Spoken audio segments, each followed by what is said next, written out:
Hello, welcome to Cooking and Storing with Ann and Wayne. Today we're going to show you how we peel, core, and slice our apples using this tool. There's a lot of these tools on the market by different brand names, but if it looks like this, it's almost certainly the same thing. I'll be showing you how we set it up, how we use it, how we make sure it's adjusted properly. We'll also be talking about the apples that you choose. If you choose the wrong apples, you're going to have trouble using this tool. If you choose the right kind of apples, it's going to work great for you. So it really makes a difference. So those are the things we're going to talk about today. So let's get on with taking care of our apples. To start with, this is how I set up my operation for peeling, coring, and slicing my apples. I mount my tool here on a cutting board. I set it in the middle of my sink. Now over here I got cold water. I got my apples into cold water. I got an empty sink here. And as I peel my apples, all the peelings will end up around here. I'll just push them into that sink. And when I'm through, I'll just clean that out, throw it in a garbage can, and the cleanup is real easy from this process. Also, you'll get apple juice that'll drip down, and typically it just runs into the sinks and it doesn't make a mess. But before I get started peeling the apples, I want to talk about adjusting the tool. Now, the way the tool works, there's a little lever right here on the side. Hopefully you can see that. You pull that down and you can pull this back.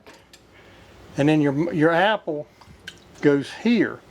But before we get to that, you got this part. If you pull it back, the little lever right there will lock it back in place. If you don't want to peel your apples, you can do that just to keep it out of your way. If you want it back up to peel the apples, you pull this little lever up. It'll come back into place. But this is the part that peels your apples.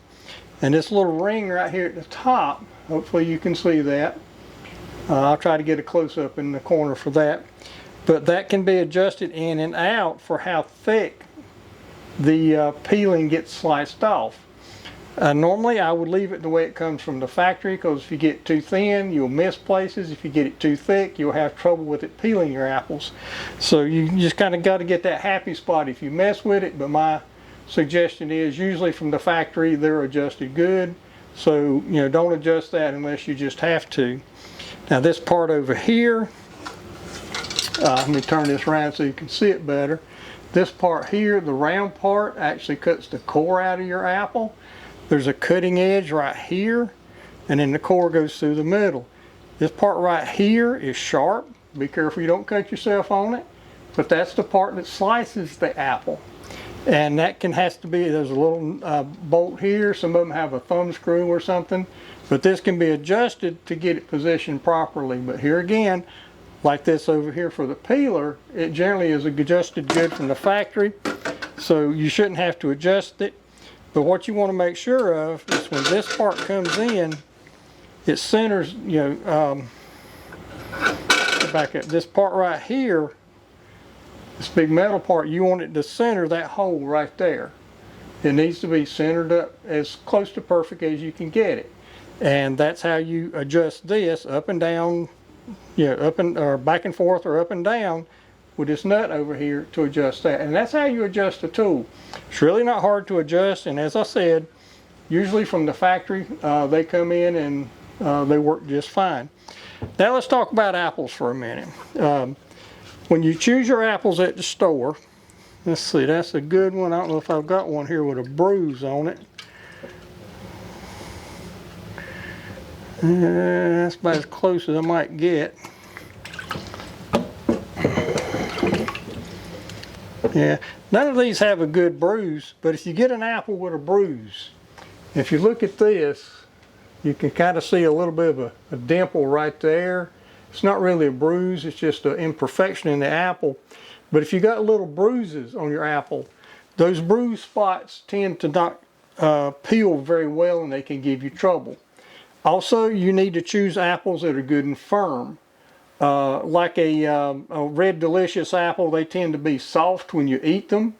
The peeling is also kind of soft. They don't peel good, they'll give you trouble.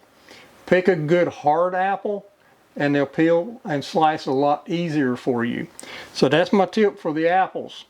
Now to use the tool, here again, to pull this back, you pull this lever in. I usually just put my hand there and slide it back. You line your apple up. The end of your apple that has the stem goes on here. So you center it up, and you want this end of your apple core to center over this hole. Let's see, you can't see that with my hand in the way. You want this end of your apple to center up in this to this hole. Because like I said, that hole is what cuts the core out of your apple. So put your apple right there. Visually make sure that it lines up good here. And then push your apple as far as you can onto those prongs that are in here. Now at this point, if this is up, this is adjusted, you're ready to peel, core, and slice your apple. So let's run this and see how it happens. Just start turning the handle, and the apple will go over there.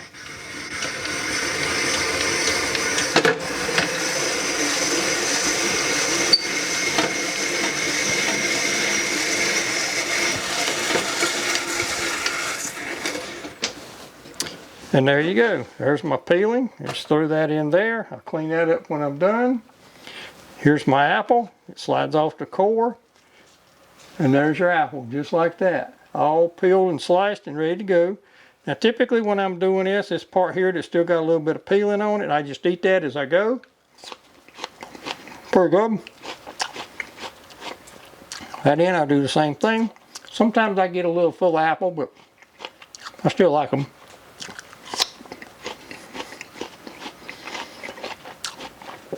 I'm sorry, I'm still chewing. Now your core is on here. To get that off, the best thing I've found, release your handle here again and pull this handle back. There's your core, throw it over there. I like to put my hands in the water over here just to get that apple juice off my hands because it gets sticky. Pardon me, I'm still eating. Okay. Now this is reset and ready for your next apple. Now one thing that we do if we're going to freeze dry or dehydrate these apples, we'll take a paring knife and just cut right down through there. And then you got individual slices instead of a bunch of rings like we have here. Alright, let's set that aside. I'm going to do another one here. Just take this one, do the same thing. Center the stem end up with these prongs. Make sure this end is the end of the core is lined up with this hole, and just push it on those prongs. Now you can pull your handle in and move your apple up a little bit if you want to, but if you just start cranking, it will eventually get over there. So let's do another apple right quick.